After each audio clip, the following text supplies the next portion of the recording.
Well, tell us a little bit about testosterone replacement therapy, because this is a hot and often misunderstood topic in mixed martial arts, because at least two high-profile fighters have had their careers kind of foiled, and a lot of dramatic twists and turns go on in their ascension up the ranks because they were found to have elevated levels of testosterone in testing administered by state athletic commissions.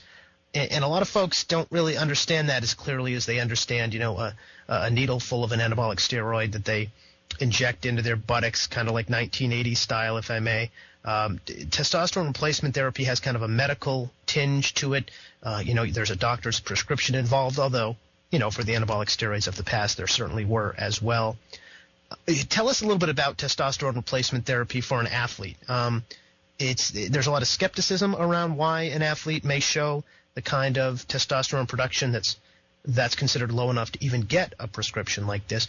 But, how legitimate is testosterone replacement therapy, do you think? How legitimate a case can be made for an athlete to be allowed to use that? Well, low testosterone, or I think the medical term is hypogonadism, is a known and established medical condition, and it's usually diagnosed by blood tests in addition to subjective symptomology. I mean, you'd say, hey, I feel this, I feel depressed, I have no sex drive, and that in combination with the doctor showing that you're not making enough testosterone is you can qualify to get testosterone replacement. There's various ways that they can give you the testosterone. I mean, injections is one way. There's a gel. There's implants. There's a whole wide variety of ways to administer it. But as far as it goes with athletes, that's a strange area right there, because then you get into the whole idea of, okay, this guy is taking testosterone. Testosterone is a steroid. It is an anabolic steroid. It's definitely banned. It's been banned for 30, 40 years. Mm-hmm. But on the other hand, why can't these guys take it if the doctor has shown that they legitimately have a medical need for it? What I'm guessing is that the controversy comes in that people are skeptical whether these guys really have low testosterone. And I think the skepticism would come in because if you're someone that's doing a sport like mixed martial arts, it's hard to believe that someone would have low testosterone. It just seems like a testosterone-charged kind of thing to do, and right. You would think it was a prerequisite that a guy's got enough testosterone. It doesn't necessarily mean that some of these guys really do have low testosterone, and in fact, one cause of low testosterone is overtraining, is putting your body through a lot of stress. So these guys could very well have low testosterone. However, I would think it would be secondary to their training. And then it brings up the fact, okay, do they really need replacement, or do they just need a lifestyle change or something to bring up their testosterone? It's I could see where this would go down a road where there's a lot of controversy. Yeah, in the root of it seems to be the generally accepted fact that abuse of anabolic steroids affects your body's production of testosterone, and therefore, it's a synthetic testosterone. It's a synthetic agent, so it kind of almost tricks your body into shutting down that testosterone, so that, honestly, Patrick, if you show up to the doctor at the right day coming off a steroid cycle, your testosterone can look remarkably low, and you get a prescription from a doctor who kind of wants to be your friend more than anything else. Mm-hmm. Yeah, I think that happens, and I know it happens. I mean, people sometimes, they know that their testosterone is going to be low coming off a cycle, and if they go to the right doctor that's not going to be skeptical, then they'll get a prescription right away. I think normally what doctors, what the more cautious doctors would do is not give you the prescription right away, but maybe, give you a test, and then a month or two later give you another test, and there's various things that they can look at, and they would probably want to see some consistency in the blood test results to indicate that it's just your body's going through a rebound, and the hormones are all over the place. But I think a lot of doctors don't even care or don't even really know. I mean, I think they just they don't want to know. I mean, because maybe their practice is dependent in large part on that kind of therapy, and they want patients to come in and feel like they can get what they want. Yeah, that's kind of the catch-22 of really being in medicine of any type, not just performance-enhancing drugs. Is we talk about drugs of abuse and other kinds of addictive drugs and prescription drugs that people abuse. A doctor is really taking could get quite a racket going, writing prescriptions here and there and getting paid for it. And certainly there's a financial motivation for steroid and testosterone prescriptions as much as there is any other. So tell us this, Patrick. An athlete like a mixed martial arts fighter has testosterone replacement therapy. It's in his system. If he goes beyond acceptable levels, what will that allow him to do? What advantage does that give him that a guy who's within normal levels does not get? Well, number one, testosterone replacement therapy is, that's what the name says. It's replacement. It's supposed to It's supposed to replace your own normal levels, which means if it's done correctly, you should have a normal testosterone level, which is fine. But I think if someone was caught with a very high level and they try to blame it on testosterone replacement, I think there's a little funny business going on there. They may very well have a prescription, but who knows?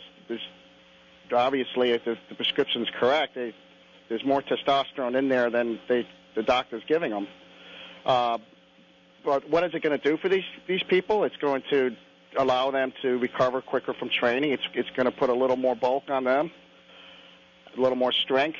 They're going to be more aggressive. They may recover quicker between fights. Recover quicker from injuries. The list goes on and on.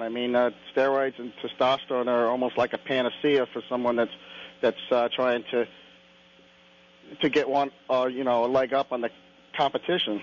There's just so many different aspects to the benefits they have for an athlete.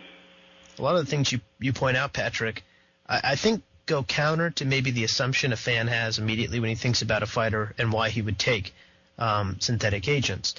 It's about the training. It's about the recovery. It's about the in-between the fight time. It's not necessarily about being stronger on fight night, although certainly, if taken correctly and cycled correctly, you can have that advantage and show those improvements. But we know, as hardcore mixed martial arts fans, that the real gains are made in between fights, in camp, the amount of conditioning workout you can put in. And if you have a knee injury, you can't run the Aerodyne. You can't be as aggressive on the mat in developing your lung capacity and things like that. It's all intertwined together, and it sounds like a lot of the benefits you pointed out there do not necessarily give a guy a strength or a power advantage on fight night, but really give him, maybe some would say, an unfair ability between fights to recover at a supernatural pace. Yeah, you can't understate the importance of recovery and how steroids help an athlete. It's one of the people that know, talk about this kind of thing. That's one of the first things they say, that the number one or number two benefit of it is for someone at a very elite level that has to train very hard. It allows them to train harder, to train more often, to get more out of their training. If you're beaten up and you can't go go for it, you're going to start to lag behind. Your skills are going to not be as developed as the next guy. Is there a way to determine that a man is showing low testosterone level because he abused steroids and not some other medical reason? I don't think it's you. I think you can. What you'd have to do is monitor that person over a period of time, like I was saying before, because the symptoms, the hormone changes, and there's several hormones that are interrelated in this feedback loop that your body uses to adjust its own natural levels. The changes in the hormones from a natural suppression of testosterone due to whatever medical condition you have, and what you see coming off a steroid cycle are pretty much the same. However, someone that's got natural suppression, their blood hormone levels are going to look the same pretty much from month to month because their body has kind of reached a new equilibrium that's insufficient, and things are at least they're consistent from time to time. But someone coming off a cycle, they're going to the first few weeks, their LH and FSH testosterone is going to be going to plummet, and then after a period of time, there's going to be recovery. So for a guy like that, you'll see different results each time you take his blood. It's they're going to be low this time, getting back to normal this time. And I think that's the only way you can really tell. Whereas the guy who does it for non-synthetic isn't just doing it, is doing it for medical reasons as opposed to synthetic agents shutting down his testosterone, taking steroids. A guy who has a legit medical need will have more consistent blood levels, is what you're saying. You won't see that fluctuation the more tests you take. Yeah, if your body's making low testosterone because of the way your body's your body has some problem or whatever, this happens to people, especially at medical age. Medically, yeah, you get your body slows down its production, and it's not something that happens 1 week and then the next week your testosterone's high or whatever. It's going to be consistent because your body has reached a state where it thinks it's making testosterone, but it's not, and it's just its new equilibrium, as I like to say. Something that MMA fans are a bit more familiar with, I think, just in terms of how much longer we've been discussing it as an issue, because steroid testing in mixed martial arts started really back in 2001, and ever since then it's been somewhat of an educational process as to how to understand what the results tell us. And they understand the 4-to-1 ratio and that of testosterone to epitestosterone and what that tells us. A lot of commissions in their regulations have a cutoff. Nevada, you can't be any higher than 6-to-1. California, you can't be any higher than 4-to-1. But when it comes to testosterone levels, which is very much on the table now with these athletes citing use exemptions when their fights get canceled or when they're penalized, it seems to be a less exact science what's an accepted normal range for a male testosterone level. I've read, Patrick, that it's between 250 and 950 nanograms per milliliter.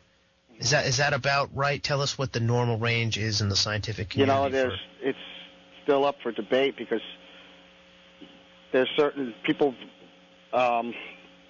abide by different ranges. I mean, and these ranges have all been published, talked about in the literature, and no one knows which range is the one you should use. I've heard some of them are like 300 to 1200. You're saying yours, the one you're talking about, it goes up to 950. I think that's kind of low, to tell you the truth. I mean, I think some especially some athletes, some very gifted young men, can get up over 950. Can be up over 950. I think that I think if you start getting up to 1300 to 1500, there's something funny going on there. But that's not to say that there may not be some outliers there that naturally do make that much testosterone.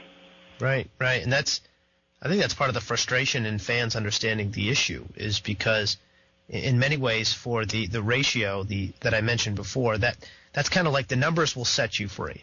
For all the spin you hear from athletes in their camps and really from commissions too, who want to prove their case, they can say all of this stuff about where the substance came from. I accidentally ingested it in a supplement that was improperly labeled, and not to say whether those excuses are valid every time or not, but you can look at the number and say that's an incredibly high level. For a guy who just accidentally took a little bit of this stuff, that's an incredibly high level. But for testosterone, it's so difficult, it seems, Patrick, to peg an acceptable range that it's a lot harder to hold someone to a statistical standard. You just brought up something interesting.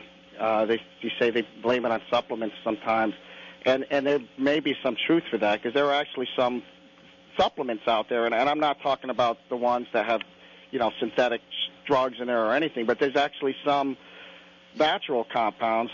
One that comes to mind is resveratrol, and some people can respond to that and get their levels can go up 1,200, 1,300, and they may start off at 600 or 700 and go up there. Now, is that cheating? I mean, resveratrol is found in red wine, and it's actually it's a very mainstream anti-aging thing that all old people take and young people take, and it's got a slew of health benefits.